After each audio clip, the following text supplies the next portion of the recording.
why. I feel like usually it gives me the option to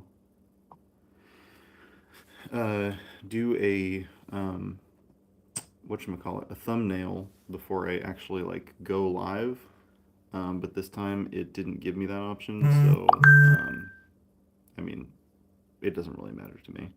Um, so, yo, what is going on, people? Thank you so much for joining me today for a discussion of Hyperion by Dan Simmons. Um, I finished this book in November, I believe. Yeah, I'm pretty sure I finished it in November. And so we're going to do another episode of What You Reading For. I've finished a few books since Hyperion. I finished Dune, and I finished Blood Meridian by Cormac McCarthy. So I'm going to be discussing those books in later episodes, but I wanted to catch up on the books that I've read and do a couple more episodes for you guys. I wanted to say before we dive into the actual discussion of the book that the format of this show is going to change a little bit. Not The next couple books will be pretty much exactly how the past couple episodes have been, which is just kind of stream of consciousness, talking about the books and just me go just freewheeling and going for it.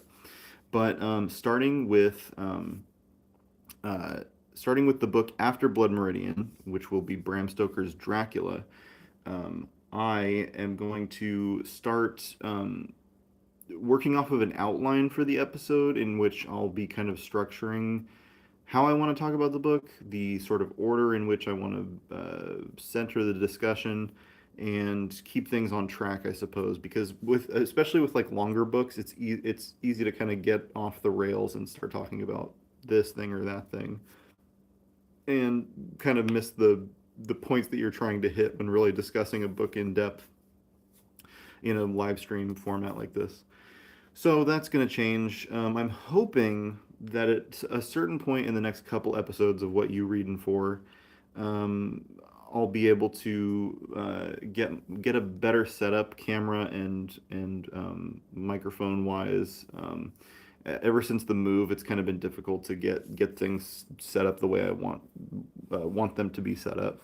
But hopefully, sometime in the future, near future, hopefully, um, the quality of these streams will be a little bit better. Um, but thank you so much. The last episode, which was The Hobbit, right? Yeah, The Hobbit, um, got a decent response. I think it got like 50 views or something like that, which, for most YouTubers is not like the most insane view count or anything, but for me, it means a lot. This is just a stream that I do every now and again. There's no schedule to it or anything, so when people show up and actually watch the streams or watch afterwards or whatever, it's like really encouraging, and I appreciate everyone who's checked them out, dropped a like, subscribed, leave some comments. Um, just to kind of promote the discussion of these books, and these a lot of the books that I've read so far are more popular, so they're not like lesser known books or anything. So there are people out there that have discussed these books before in depth. I don't know if I'm necessarily saying anything new. I'm just giving my insight or uh, my viewpoint on the books that I read. Um, all that being said, I'm gonna take a little sip of water here, and we're gonna talk about Dan Simmons' Hyperion. This was recommended to me as sort of a must read in the genre of science fiction. So it is a science fiction book if anybody's not read it before. If nobody's ever watched an episode of What You Reading For before, just know that I'm not going to shy away from spoilers whatsoever.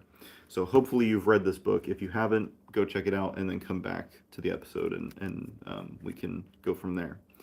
But this was introduced to me as sort of a seminal science fiction work, and that it should be read for any fan of the genre, which I would count myself amongst that number. among that number. I read recently that amongst isn't a word, and I've noticed that I say it a lot. So I'm trying to revert to among, which is what I'm actually trying to use. Um, but I digress. So Dan Simmons' Hyperion. What's it all about? Let's explore. So, just from a plot perspective, the grand overview of this book is there is a planet called Hyperion that and this universe that Dan Simmons sets up is years into the future of humanity. I think several centuries in the future, maybe several millennia. I actually don't know if they specifically mentioned it in the book. That's another thing I want to point out is that these discussions need to take place closer to me actually reading the source material because reading a book in November and then coming back in almost February and trying to discuss it just leads to something a less good product, I think. I want to try to like read the book, finish it, and then within the next week get the episode out. So that's why I kind of want to work through some of the backlog of books that I've read. Anyhow, this book takes place in humanity's future, and humanity has kind of spread out among the stars and planets of the Milky Way. I think maybe even beyond the Milky Way, but I can't remember. Anyhow, Hyperion is one of these planets, and Hyperion is a very important planet because it is one of the planets that contains something called the time tombs. And the time tombs are these weird uh, mausoleum things. Uh, what are they called? Megalithic structures, I guess you could say, um, that appear to be moving backward in time, if that's possible. So there are these kind of temporal anomalies that are on this planet Hyperion. And one of the features of this planet is that a creature made of knives that can like walk through time guards these time tombs. And there is kind of a religion that springs up around this creature that's called the Shrike, and the religion is known as the Church of the Strike, the Church of the Shrike. Um, I think it has another name too, but I'll be kind of referring to it as the Church of the Shrike. So this church allows pilgrimages of various people to come to Hyperion to the time tombs to kind of interact with the the things there to kind of explore and whatnot. And one such pilgrimage is taking place. And this pilgrimage is taking place at a very strange time because the Shrike lately has just been like going apeshit and killing everybody. And like it normally, from what I understand, the Shrike normally kills people that get too close to the time tombs, but now it's kind of going outside of its normal limits, I guess, and killing people just all over the planet, and in the cities and whatnot. At first, they think it's a serial killer, but then they figure out that it's the Shrike and all this stuff. And so this pilgrimage is taking place during all of this, and the Church of the Shrike are very cagey about who gets to go on this pilgrimage. There's also kind of a war taking place between the World Web, I think it's called, or like the Empire, I guess, for lack of a better term, the Imperium of Man, I guess you could say, between them and these creatures called, I think they're called the Ousters. Yeah, the Ousters. Um, and the Ousters, I believe, used to be human, but now they're like kind of mutated humans in some way. But the humanity is at war with these Ousters, and so it's a very precarious time in the galaxy. But this pilgrimage takes place, and the pilgrimage consists of a few people that we meet early on in the book. We're introduced to them all. And over the course of the book, we learn more about these people and why they're coming on the pilgrimage, who they are, if their stories connect in any way, things like that. Because interestingly enough, they kind of decide early on that they should share their stories with each other. They should share, things about what has brought them to Hyperion. And this is kind of where I will start to mention that personally, this book, not my favorite book. It was very good, and I can see why it has gotten such a wide reputation as a classic work of science fiction or a very good work of science fiction. It is a good book, and I liked it, but there are some aspects of the book that just kind of rub me the wrong way, and there are large parts of the book that are very boring. And it's almost 500 pages long, and I will say that probably like the last 100 pages or so, I was almost completely disinterested in what was going on and was just kind of ready for the book to be over. But I am one of those people that is stubborn, and just if I start a book, I kind of have to finish it no matter what my brain is telling me to to do. Um, so one thing that rubs me the wrong way about this book is that the mechanics of the story, or the storytelling, I guess you could say, are kind of clunky in that the structure of the book is kind of six or seven short stories that are told in the same universe, and there's a through line between each story that connects them and gives you a little bit more information about the world, and lets the characters that are telling these stories kind of interact. And it's just kind of it feels a little ham-fisted to lump all these short stories together and kind of post hoc justify why they're all taking place. Um, what do I mean by this? I guess I kind of mean that it feels like Dan Simmons maybe wrote these stories before he knew he was putting together a novel, or maybe he wrote some of them and then figured out, oh, I should make turn this into a novel, and then kind of wove the stories together and wrote some more. I can't really tell what the the structure was there, but in general, it gives an impression of a rather disjointed story that has a lot of different genres, kind of uh, a lot of genres wrapped up in between the two covers of the book. A lot of different genres, a lot of different themes, which is cool and experimental, I guess you could say. But again, oftentimes just leaves you feeling like there wasn't a whole lot of forethought going into this book. I feel like, and I could be wrong. Again, I want to point out to any newcomers of this show, I have no background in writing. I've done some creative writing and I'm kind of getting back into it, but I'm not a writer by any means. I don't have an education in writing or English or anything like that. So take everything that I say with a grain of salt. To me, it just feels a little uh, dynamic isn't the right word, because dynamic implies that it's entertaining the way it happens, but sometimes it just feels unorganized. Um, but let's go through here, and I just want to break down the stories themselves because some of them I found quite interesting. And first, right off the bat, we get the story of Father Hoyt, or rather Father Hoyt's teacher, I guess you could say. Uh, oh gosh, what is his name? Father Hoyt has um, a teacher or some kind of like,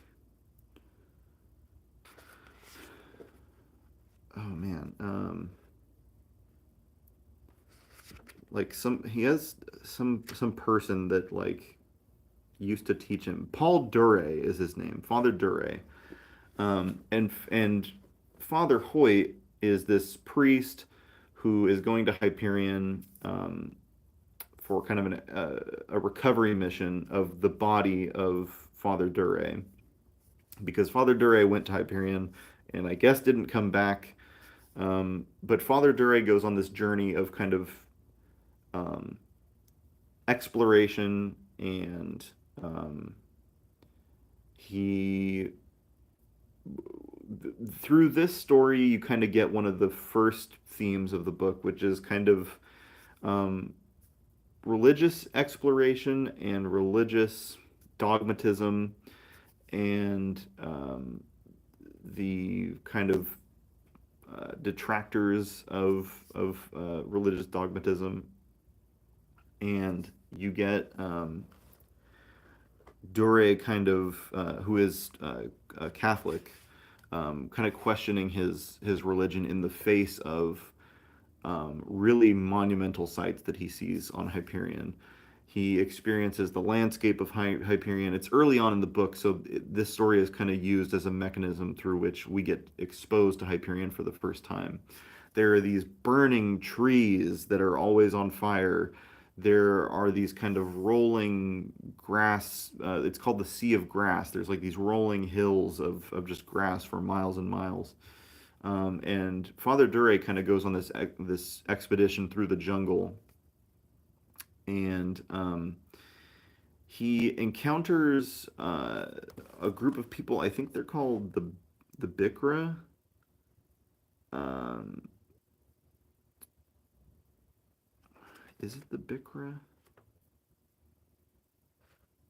Well, either way, Dure encounters these people and goes on this journey of kind of religious exploration, and he discovers this cave that has like crosses on them, like crosses affixed to the walls, but the cave itself feels like it's centuries older than even Earth Christianity, I guess you could say. It predates Earth religion by like hundreds of years, maybe thousands of years. This story I actually quite liked. It is, I would almost classify it as like science fiction horror, because we're first exposed to the Shrike and the things that it can do, and we're kind of left in suspense the whole time about what is going to happen to this guy who's on this journey, and is like one of the only survivors of this planet, this expedition that's taking place. And Father Hoyt kind of comes to Hyperion in search of his old teacher. This was a very good story. I was hesitant at first with this book because the book kind of front loads a lot of lore. It kind of drops a lot of lore on you in the first 50 or so pages that just feels like it's overwhelming and kind of not leading anywhere. But then it dives in and really zooms in on one guy and his journey, and uh, it gets a lot more interesting from there. The second story is the story of a man named Colonel Kassad, who is a military man. He basically, through the use of a kind of technological simulator, it's kind of like the what is the room called in Star Trek where where they can like simulate different things, the holodeck. It's kind of like the holodeck where Colonel Kassad is like training himself through simulations of different battles throughout history. It's kind of a neat sequence. But he encounters this like spirit or techno ghost inside who he falls in love with.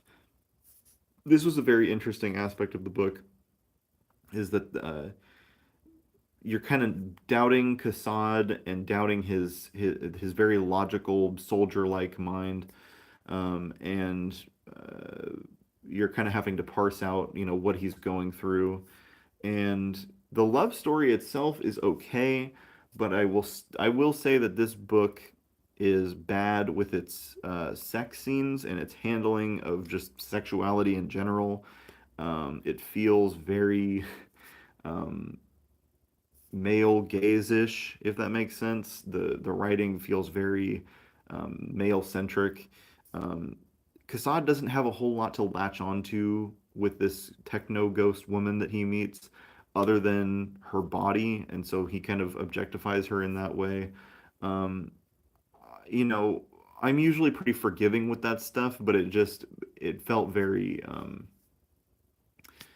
unnecessary and I don't even want to say unnecessary because it's like sometimes books just need uh, sexuality to provide a little heat on the fire of the romance, but it just didn't feel like it was enough to make have anything to bite into with the romance itself. And so, again, there are more sex scenes in this book that just definitely make you think that Simmons isn't very adept at writing these types of things. Um, no offense to Dan Simmons. I try not to be too like critiquing of the writing style of any of these books, just because it's like, again, I'm not a writer, I'm not an expert, but that was my impression at least.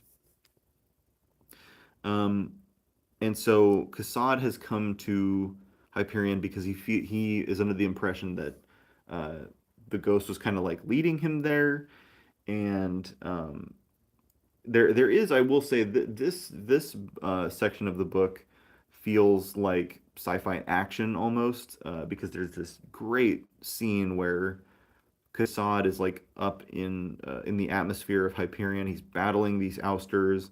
His ship gets blown apart, and then he's like hurtling towards the planet that he's flying above, and like burning up in the atmosphere. Really cool action sequence. And I will say it felt like a pretty steep drop off in quality from the first story to the second story, but it was entertaining none the least. And Kassad ended up being one of my more favorite characters, I guess you could say.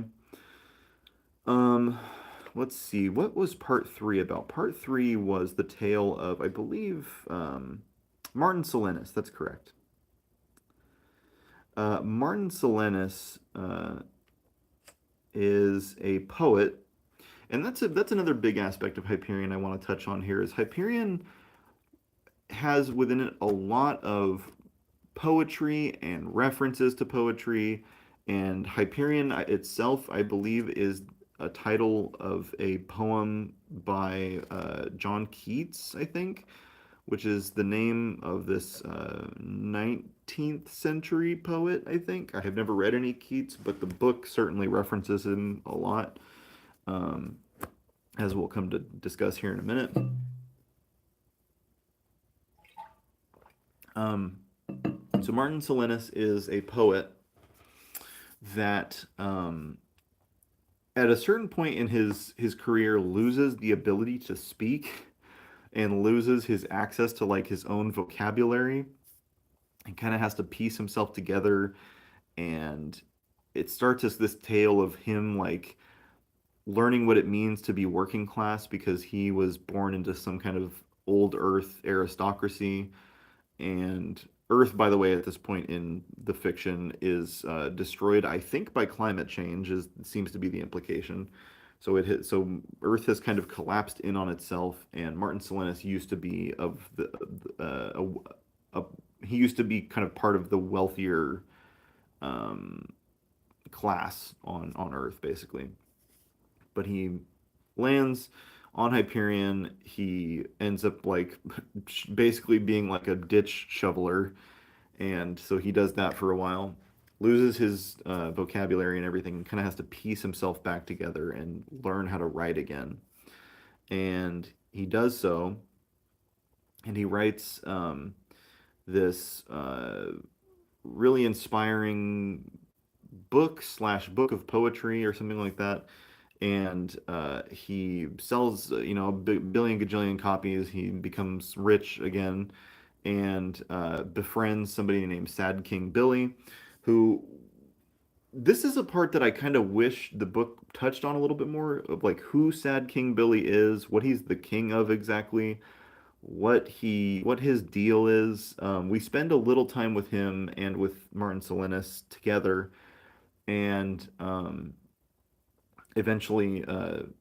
the Shrike, who is has begun killing people, kills Sad King Billy, and uh, the like Martin Silenis's true follow up to his original book, because he writes sequels to that book, but they're not really artistically satisfying to him. So his next big artistic venture, he's like in the process of writing it. He views the Shrike as kind of his muse, where the more he writes, the more the Shrike kills, and the more the Shrike kills, the more he writes and feels inspired. And so he essentially he's in the process of writing this book and has to trash most of it in order to kind of like defeat the Shrike, keep the Shrike from killing him. Um, and he has come to Hyperion to kind of rectify all this and to, I believe, finish his second book. Silenus as a character is very interesting and kind of, I guess you could say, sexually deviant. Um, I don't recall him, and again, it has been a little bit since I read this book, but I don't recall him doing anything particularly heinous, although a lot of it is kind of disturbing. He gets at some point bioengineered to look like a satyr, like from I think Greek mythology. And so he has these like satyr horns, and he becomes this kind of bard of sex and poetry that has kind of subjugated himself to writing and just living out a life of debauchery, I guess you could say. I'm getting a call there. Sorry. Um, and so Martin Stennis is a decently written character, I would say, and we kind of we become aware of a sort of dynamic between himself and another character named Braun Lamia, where he kind of over the course of the pilgrimage's journey through which they're telling each other these tales. Martin Silenus becomes a kind of antagonistic force to the group where he's constantly annoying them and regaling them with tales and telling them, saying riddles and poetry and all this type of stuff. And Braun Lamia is not having any of it. Braun Lamia we'll talk about in a little bit. But so we get the impression of Silenus that he is sort of cynical, but ultimately kind of caring, ultimately kind of selfish a little bit. He is a very decently written character. I would say he's in the top maybe the top three most interesting characters in this book. Probably the most interesting, and certainly my favorite character, is Sol Weintraub. Uh, I think the probably correct pronunciation will be Weintraub, but I'm going to say Weintraub because that's just easier to say. Um, so let's talk about this. Part four of this book is Sol Weintraub's story. This was the best part of the book. It was the most compelling, the most emotionally charged, the most satisfying. This part of the book, this story, Sol Weintraub's story, is to me the heart of the book. It's what takes this book from like a 5 or a 6 to probably like a 7 or maybe an 8. Um, I'm gonna say a 7. That feels right because if 5 is like an average book, this is somewhat above average, though 8 would be kind of getting into the territory of like it's a must read. I think 7 is good because it's kind of in between those two. Um, and Soul Weintraub's story is the one that kind of kicks it into that seventh gear, for lack of a better way to put it. Sol Weintraub is a scholar. He's a professor at a college. He has a family who we learn more about his family and get kind of in touch with their characters. He has a wife whom he loves dearly. He has a daughter, and his daughter becomes a very successful student and a very successful archaeologist. And she, as she gets older, branches out on her own and starts to study archaeology on Hyperion, in specific in the time tombs. And she comes down with some kind of affliction in the time tombs where she has kind of uh, the tide of time has shifted for her and she begins aging backwards. So as time moves forward, she is getting younger, a day younger every day. And so this creates kind of a 51st dates type scenario where she is kind of having to reteach herself each day who she is, or not, sorry, not necessarily who she is, but it kind of it exists in that realm where every day she's having to relearn what what's happening around her because in her mind when she wakes up it is the day that she existed on the this is hard to explain actually now that I'm thinking about it. So for instance, um, you know, in her if the year is let's say for example 2015 and she has aged backwards 3 years, she thinks it's 2012. Um, so she's existing in the reality of 2015, but her mind thinks that it's 2012.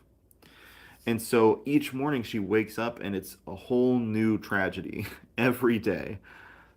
This part of the book almost made me cry.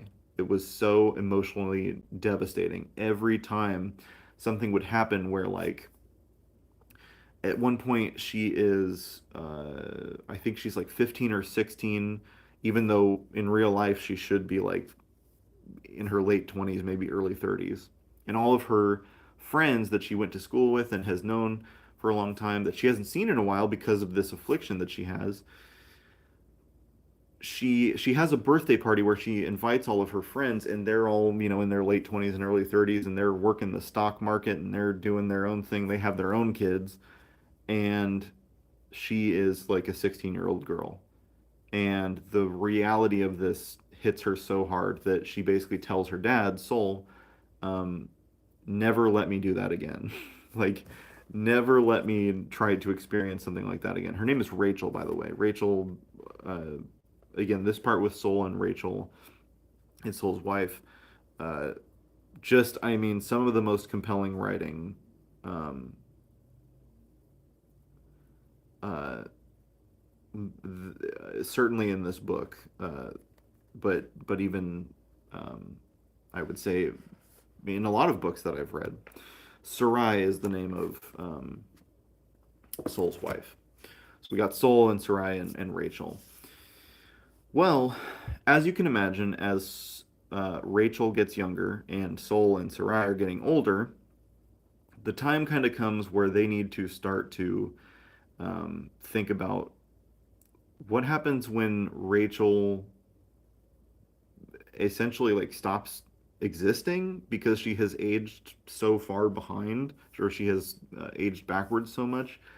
You know, and she's getting younger and younger. She's like a toddler now, and at a certain point, too, another big layer of tragedy to all of this is that at a certain point, her Rachel's parents basically just stop telling her what happened to her and start just kind of pretending like um,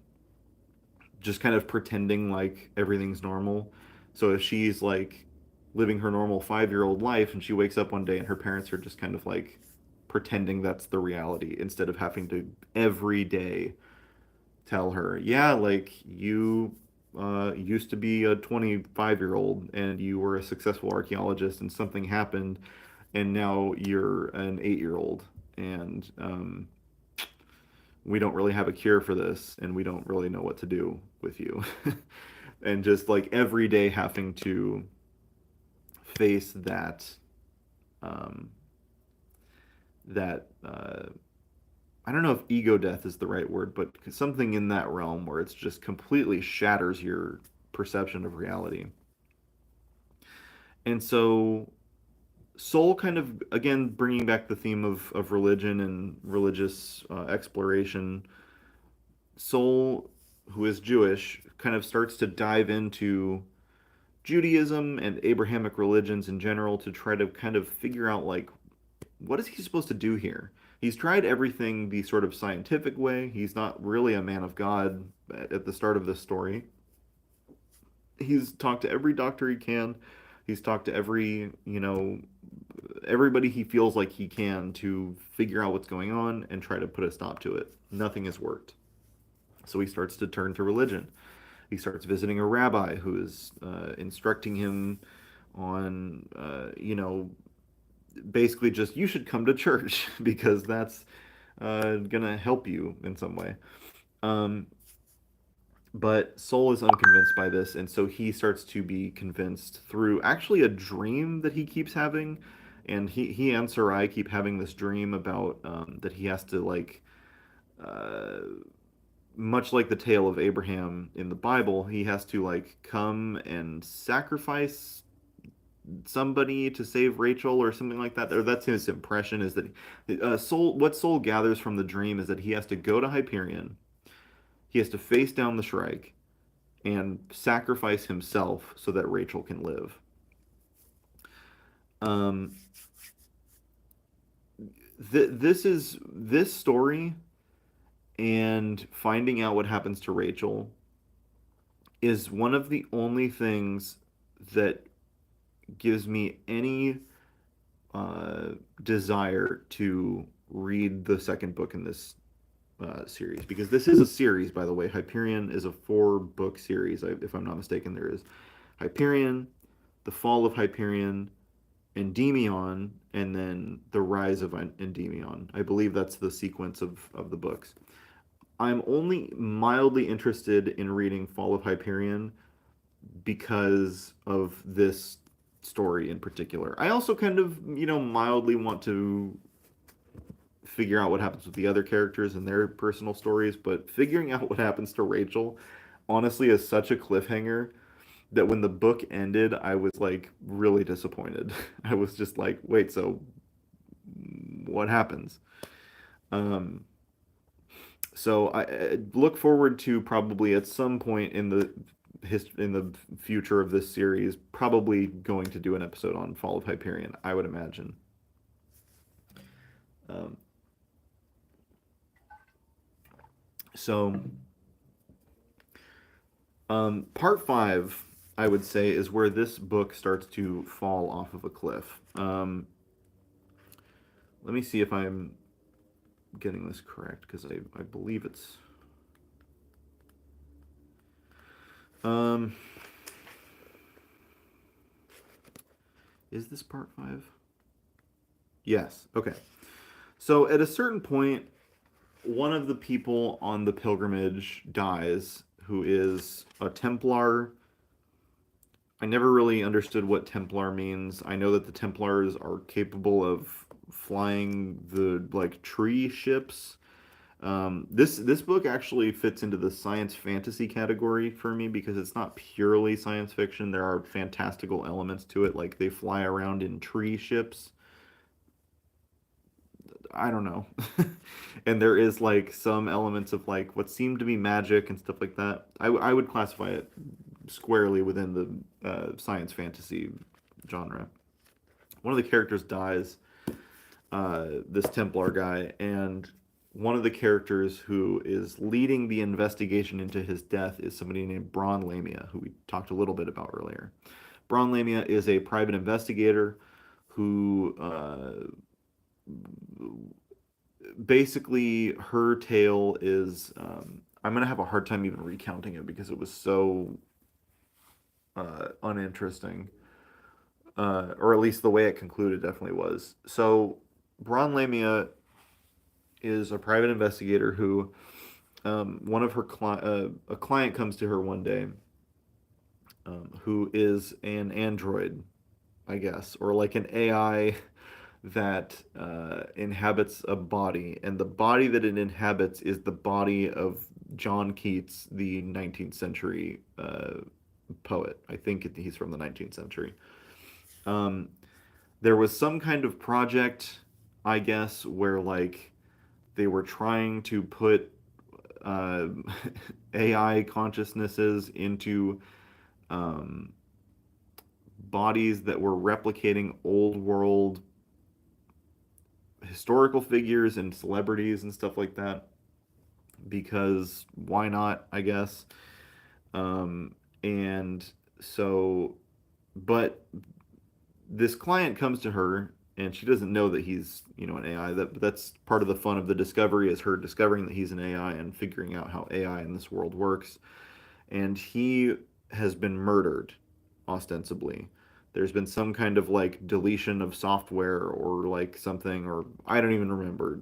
He dies in some way, and he wants Braun Levy to figure out who killed him. And this takes her on this twisty, turvy adventure through portals. She goes on this whole like portal chase. I guess you could probably qualify this as like the genre of this part of the book is like a sci-fi noir story, which sounds awesome, right? A fucking private investigator investigating an android murder and has to jump through all these portals to different worlds and stuff to figure out who murdered the android. Sounds awesome, but it's just not very interesting. And there were lots of parts where I kind of got lost as to like what are we trying to figure out? Like what?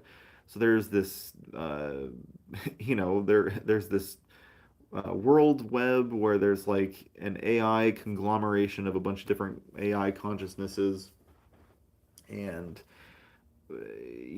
just like the ins and outs of the actual mystery just weren't very interesting to me. Um, and so I don't even remember how the story ends. It's like the AI consciousness ball is trying to kill the AI John Keats because I don't even remember why. And it ends with like them having to gun down a bunch of people, or then they themselves get gunned down. They're wearing all this armor and have these guns and stuff. I don't even know. It was so, and it's not. And part of it is because it's been a while since I read this book. I will admit that, but part of it also is just because it was so boring. Like I remember when reading this part, I just so desperately wanted them to go back to Sol Weintraub and so desperately for them to go back to the story of the pilgrimage itself, because that to me was the more compelling uh, narrative to follow. That when we got sidetracked into this mystery story, it just wasn't working for me. Um, Braun Lamia also falls in love with the robot, which like okay, that's okay, that could be kind of interesting, I guess. But it doesn't really go anywhere, and yeah, the part five was very boring and definitely made me start questioning um the it made me question how the rest of the book was going to turn out quality wise. And I feel like because you're so far into the book at that point, it starts to become clear like, oh, this is kind of what the rest of the book is going to be about, or it's going to be like at least. And the drop off in quality from part four to part five is so stark that, yeah, it really stands out. Let me try to remember here. So part six, we get right. Okay, so we get the story of the console, and the console is um, the console is a character that we started the book with. The console is this guy who's originally contacted to kind of go on this pilgrimage for I don't even remember what reason, but he goes on this pilgrimage. He meets all these people. They're traveling. They're telling each other stories about why they're on Hyperion, what the deal is, all this stuff. The murder happens. They go on this huge long journey, and then it finally comes time for the consul to tell his tale. Why is he on Hyperion? Well, there was there was a kind of like native uprising on this planet where a kind of like a colonizing force had to be fought against, and the uh, kind of like one of the colonizers falls in love with one of the natives, and they uh, have a kid, and that kid's kid is actually the consul, but he's telling the story of his grandfather in the first person. So you're kind of it's a kind of a twist at the end of like, oh, and the guy that you thought I was actually my great grand or my grandfather, and I'm not even who you thought I was. Um, which just felt so dumb and like again at this point I had kind of really tapped out of the book. The ending felt so convoluted that like the twist didn't really matter much to me.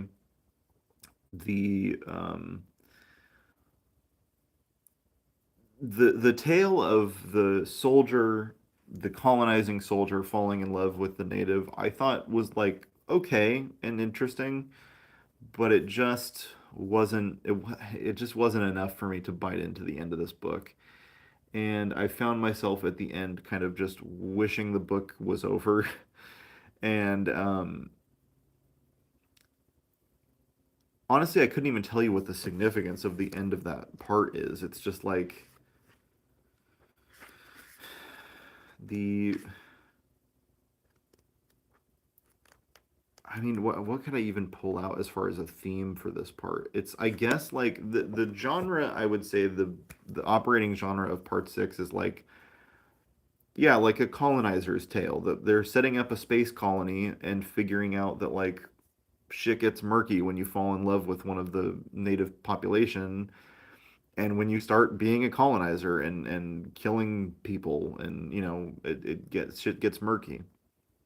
Um, I don't even yeah, it was such a bummer to have the book end that way that there's a little bit more and I'll say in a second. I just like it was a bummer for that for the ultimate twist to really be something of like, hey, I know you don't know that much about me because you only met me a couple days ago, but I'm actually not who I am presenting myself as I'm recounting this story. Stupid, dumb, stupid, dumb. And then the end of the book is kind of them figuring out that this war that has been raging between the ousters and the Imperium of Man, I guess, for lack of a better word. Um, this is kind of going to maybe destroy Hyperion, and that they're kind of going to be caught in the middle of all this.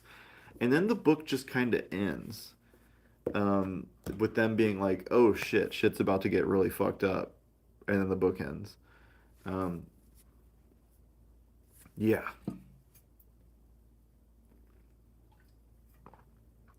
So, what do I want to say about this book in retrospect, in finality, in closing? I spent a lot of time with this book. It's a pretty long book, and I would read, you know, 5, 10 pages at a time. Sometimes I would go 2 or 3 days without even picking it up. Um, there are a lot of interesting ideas in this book, and the world building is pretty good. It is pretty good. Hyperion feels like a real place. Once you're done with the book, it kind of feels like you could conjure images of it. The part of their journey where they're sailing across the sea of grass on this kind of wind sail ship is like that image is like transfixed in my mind. And then the tale of Saul Weintraub trying to desperately figure out what to do for his daughter, him visiting all these planets and all these people to try to figure out what he can do. Um, those are the most compelling parts, and those are the parts that'll probably stick with me. but there's so much about this book that just falls so flat. And I feel as though there is so much poetry in it, and there's such a fixation with poetry. I can tell Dan Simmons probably either writes poetry. Well, I mean, he literally does write poetry for the book, but I can tell he's got a deep love for poetry, and that this was kind of in some way inspired by this. It's hard to even really point to a theme of Hyperion because it's kind of all over the place. But one thing that is clear is that Hyperion is like a poet's planet. And there's even a city of poets that gets established, I think, by Sad King Billy, who um, uh, he like brings a bunch of poets and artists and stuff to Hyperion to kind of document this crazy place. Um, and so I guess that's one of the things that will stick with me too is that like this is a kind of like poetry sci-fi. Um, and I don't know if I can say much more about it than that. Like it's just it's such an interesting book because like there's so much potential and it only really exploits a little bit of that potential. It leaves a lot on the table. And ultimately I guess at the end my impression is I'm just going to have to read the next book to see if it any of it mattered. Um, because at this point it feels like it doesn't. Um, but when you're reading the first book in a series, it's kind of like, well, you don't really know what's significant and what's not because you haven't, you haven't read enough. You haven't done the hard work of like figuring out what the rest of this where it goes, and what the point of all of it was. So it's probably a 7 out of 10 for me. Do I recommend reading it? Yeah, I think that part four makes the book worth it. And honestly, I would have to go back and maybe reread part four to see if there's anything that's super relevant to the overall plot of the book that it wouldn't make sense to read it on its own. But part of me wants to just be like, just read part four, and maybe part one. Part one and part four were both very, very good, and all the other parts kind of blurred together. Martin Selenis's part was pretty good as well. Um, in general, I would say go ahead and read it, especially if you're a science fiction fan or a science fantasy fan. I think it's essentially required reading at this point, even if not for the quality of the book, just for by sake of like other people are going to know about this book, and so it's interesting to talk about. Um, it, my overall impressions are that it was pretty good, and I'm interested to see where the series goes. Um, I think that's it. I think that's all I really, at the end of the day, have to say about Hyperion. I'm glad to be done with this episode because I kind of have been dreading it for a while because I didn't like the book very much. And I'm glad to just kind of have it out of the way. Dan Simmons, Hyperion, read it, I suppose. I'm throwing it the fuck away. Not literally, just it's out of my it's out of my field of vision now. So okay, let's wrap up here a little bit. I want to give you guys a little info here. So, one thing I want to note here is that we've been doing a lot of fiction, and the next couple books are going to be fiction as well, kind of. My first couple episodes were nonfiction, and that is, uh, sorry, I got distracted. Nonfiction is what I want to focus on mostly because that is what I enjoy reading the most. But there's going to be a lot of fiction in this series too because, um, I read fiction as well, and I just think that sometimes to pull an audience in, it's best to read things that people have read before and then analyze those. It'll pull viewership in, and then hopefully some of those viewers stick around for the nonfiction stuff. Um, so at a certain point, we're going to get back to the nonfiction. Um, but the next couple books are going to be fiction. So we read Hyperion. The next book in the What You Readin' For series is going to be Dune by Frank Herbert, which I just finished earlier this month. Sometime in early January, I finished Dune. And so I'm very much looking forward to that. Um, yeah, I'll talk about this at some point down the road. I'm hoping that these next couple episodes will be pretty soon, one right after the other. I just finished this last night, Blood Meridian by Cormac McCarthy. Holy shit, I have a lot to say about this book.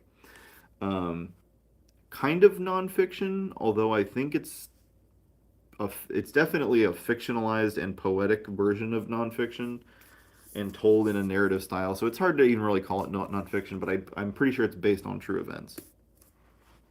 Blood Meridian, Cormac McCarthy will come out after Dune by Frank Herbert.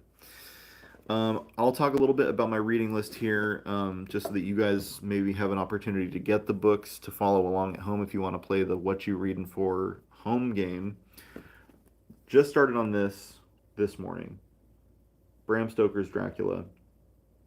I got this lovely copy for Christmas, so we're going to be reading that. I finished Blood Meridian last night, started this morning, so right after Blood Meridian is going to be Dracula.